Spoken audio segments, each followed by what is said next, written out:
Pessoal, aqui é o professor Danilo de História. Hoje nós vamos trabalhar 2 capítulos lá do livro Octa de vocês, a atividade número 5 e a atividade número 6 da frente 2, que se referem à Roma Antiga. Concluindo os aspectos centrais lá da civilização grega, pessoal, vamos agora para Roma Antiga. Roma, pessoal, está situado lá na Península Itálica, que é na prática uma longa faixa de terra no formato de uma bota, próximo ao mar Mediterrâneo, ao mar Adriático e Tirreno. Sua posição geográfica favoreceu o desenvolvimento do comércio marítimo e o contato com diversos povos. Então, ao longo de 1.300 anos de existência, lá entre os séculos 8 e os séculos 5 d.C., Roma passou de uma simples aldeia de pastores para o centro de um grande império da antiguidade, com domínios no norte da África, por quase toda a Europa e parte da Ásia, como nós podemos ver aí no mapa. Sobre a formação da monarquia romana e da civilização romana, lá por volta do século X a.C., a região central da península foi ocupada pelos italiotas, povos da Europa Oriental, que dividiram-se em diversos grupos como os latinos e sabinos. Esses povos fundaram várias aldeias de pastores e agricultores, dentre elas Roma. Após a transformação de Roma em cidade, foi adotada a monarquia como forma de governo. Assim, os romanos passaram a ser governados por reis, com auxílio de um senado e da Assembleia Curial. O rei era chefe militar e religioso, caracterizando a monarquia romana como uma teocracia, e assim ele podia declarar guerras, administrar a justiça e comandar e liderar os principais rituais religiosos da época. No entanto, pessoal, é importante a gente destacar que os poderes desse rei eram limitados, pois suas ações, na maioria das vezes, eram fiscalizadas pelo Senado. Esse Senado ele era formado por cidadãos idosos que faziam parte das principais famílias romanas e pela Assembleia Curial, que era composta por soldados. O Senado também possuía a função de elaborar as leis e a Assembleia Curial de julgá-las, de eleger altos funcionários. Durante esse período, pessoal, a sociedade romana ela era dividida da seguinte forma, vocês podem visualizar bem direitinho aí no gráfico. Lá no topo nós temos os patrícios, que basicamente era a aristocracia da cidade de Roma, pois descendiam das primeiras famílias que fundaram a civilização e eram considerados cidadãos de fato, podendo ocupar altos cargos na política, na administração, na religião, no exército. E é importante destacar também que eram ricos proprietários de terras, de rebanhos e de escravos. Então eles não eram apenas líderes políticos, mas também encabeçavam toda a economia da região. Logo abaixo nós temos os clientes, que era o grupo formado por pessoas pobres, estrangeiros e escravos libertos, que prestavam os mais diversos serviços aos patrícios em troca de proteção e sobrevivência. Abaixo dos clientes temos os plebeus, que formavam a maioria da população e eram homens e mulheres livres que se dedicavam ao artesanato, ao comércio e a trabalhos na agricultura e na pecuária. No geral, eles trabalhavam para os patrícios e não tinham nenhuma participação política dentro de Roma.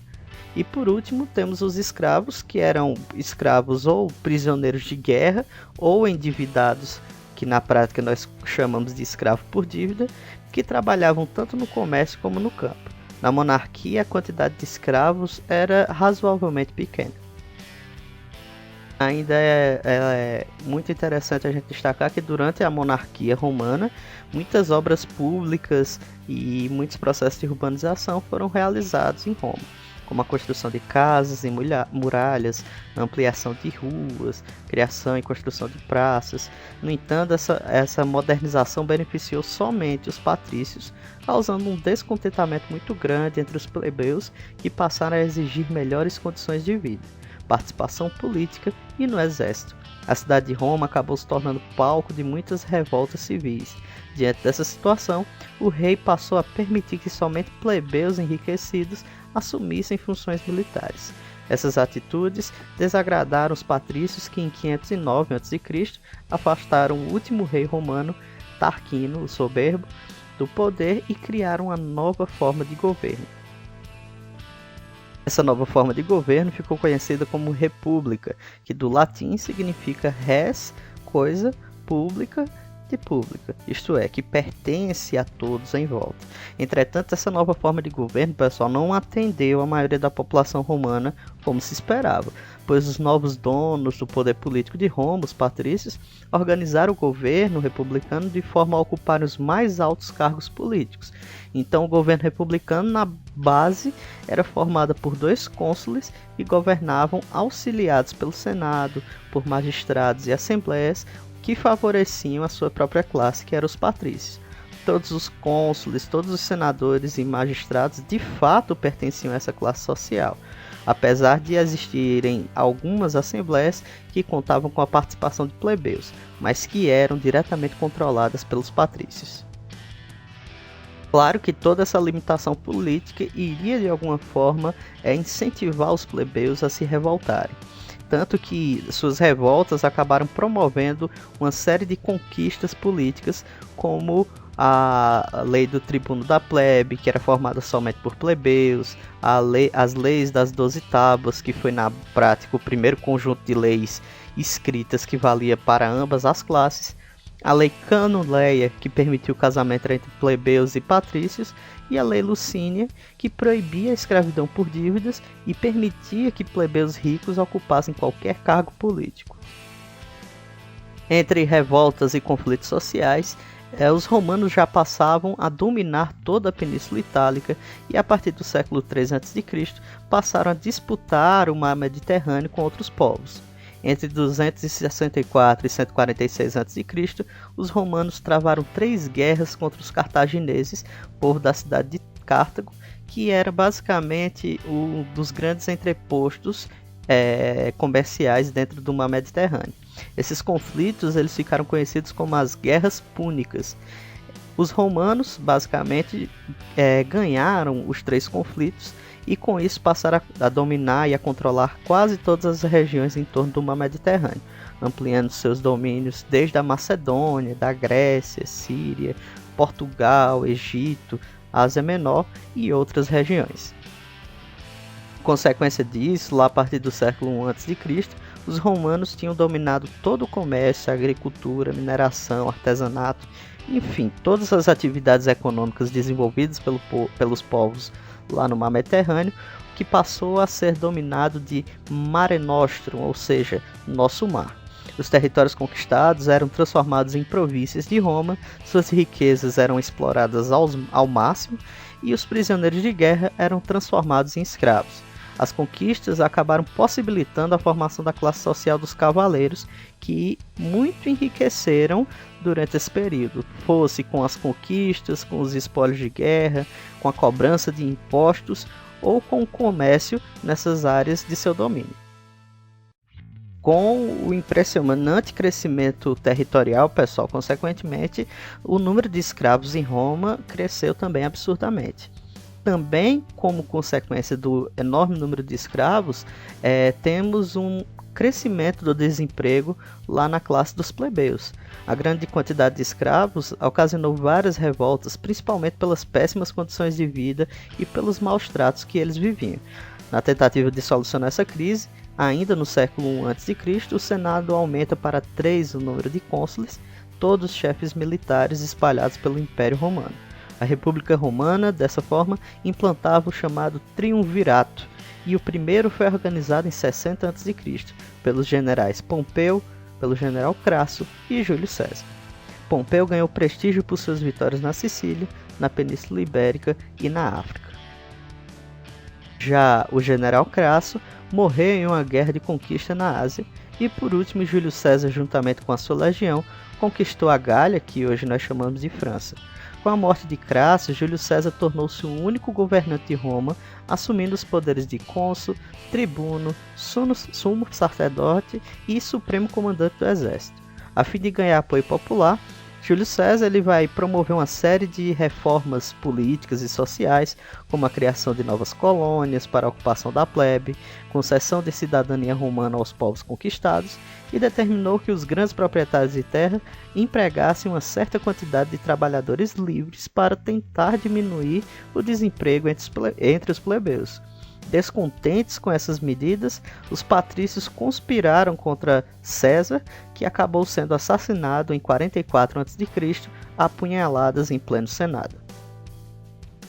Com o assassinato de Júlio César, os defensores lá dos interesses do Senado organizaram um segundo triunvirato, que foi formado por Otávio, que governava o Ocidente, Marco Antônio, o Oriente, e Lépido, o Norte e Nordeste da África. Assim como aconteceu com César, Otávio acumulou vários poderes e títulos, como de príncipe senatus, ou seja, chefe do Senado, cônsul, que era líder militar, e pontífice máximo, que era o líder religioso, e principalmente de imperador de Roma, o imperator. Dessa forma, Otávio Augusto, como passou a ser chamado, tornou-se o primeiro imperador de Roma, dando início ao Império Romano. Otávio Augusto, durante o seu período de imperador, realizou várias conquistas territoriais, principalmente lá na região da Palestina. Em contrapartida, procurou manter a paz nos territórios conquistados, estabelecendo a chamada Pax Romana, ou Paz Romana, que se prolongou por mais de 200 anos. Então a Pax Romana ela constituiu uma prática que visava diminuir o descontentamento de plebeus, de escravos e dos povos conquistados. Para isso, ele criou uma série de teatros, circos, anfiteatros, onde ocorriam peças teatrais, corridas de cavalo, lutas de gladiadores, além de também construir várias termas e banhos públicos, rede de esgoto, aquedutos e estradas. Essas medidas passaram a ser chamadas como a política do pão e circo. Essa política, que era utilizada desde o período republicano, consistia na realização de grandes espetáculos a céu aberto, gratuitos, e realizava a distribuição de trigo, que era o ingrediente básico para a produção do pão. Assim, grande parte da população que vivia na miséria esquecia dos problemas cotidianos. Durante esse período, Roma viveu uma grande fase na economia, tornando-se a capital do mundo antigo e o centro comercial entre as diferentes partes do império. Mas, como todo bom império, após o seu apogeu, o Império Romano vai iniciar um processo de crise. Essa crise, que era política, econômica e social, era decorrente também das disputas pelo poder entre os generais e senadores, além da má utilização do dinheiro público, da falta de mão de obra escrava, que era decorrente da diminuição das conquistas territoriais, e uma diminuição na produção agrícola. Outro fator que também contribuiu para aumentar ainda mais essa crise foram as invasões das fronteiras do Império por povos bárbaros, que eram na sua maioria de origem germânica, como os alamanos, os burgúndios, francos, godos, e entre outros. Esses povos se deslocaram em direção ao sul da Europa, penetrando a fronteira à procura de terras férteis. Isso, aliado ao enfraquecimento do exército por falta de verbas, ampliou ainda mais o quadro de crise e de invasões. Invasores de cultura tribais seminômade, eles passaram a comungar com a realidade romana, ou seja, alguns desses povos passaram até a agir como aliados dos romanos incorporados aos seus exércitos. Mas essa realidade vai mudar lá a partir do século V, com um número cada vez mais incontrolável de invasões, principalmente a partir do avanço dos hunos, vindos lá da Mongólia, que promoveram saques e matanças por onde passavam, forçando grande parte desses povos que viviam nos entornos do Império Romano a adentrarem cada vez mais na fronteira do Império. Ao mesmo tempo em que ocorriam essas invasões, as cidades do Império eram abandonadas e grande parte da população se estabelecia no campo, nas grandes propriedades rurais. Assim que parte de tudo que era produzido destinava-se aos donos das terras, que em troca davam proteção e moradia aos trabalhadores, criou uma modificação na realidade desses romanos. Esse sistema de trabalho ficaria chamado como colonato. A fim de conter as invasões, em 395 o imperador Teodósio dividiu o Império Romano em duas partes, o Império Romano do Ocidente, com capital em Roma, e o Império Romano do Oriente, com a capital em Constantinopla. Apesar de na prática essa decisão de dividir o império ser uma boa ideia, ou seja, fragmentar e facilitar o gerenciamento e a administração de um território tão grande, ele não conseguiu solucionar todos os problemas de fato. O Império Romano do Oriente, apesar de ter conseguido sobreviver por mais de 1000 anos, lá até 1453, o Império Romano do Ocidente ele não conseguiu resistir. Em 476, os Érulos, uns povos bárbaros que invadiram e conquistaram Roma, acabaram dando fim ao Império Romano.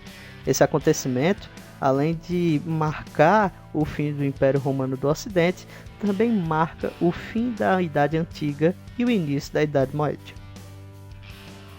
Então é isso, pessoal, espero que vocês tenham gostado da videoaula de hoje. Não deixem de curtir esse vídeo, de deixar no comentário aí qualquer dúvida sobre o assunto. E para casa, lá no livro Octa 1 e Octa 2, no volume 1 e volume 2, eu vou deixar as atividades nas páginas 530 a 532 e 485 a 487, lá das atividades 5 e 6 da frente 2, beleza? Desejo a todos uma ótima semana e até o próximo vídeo.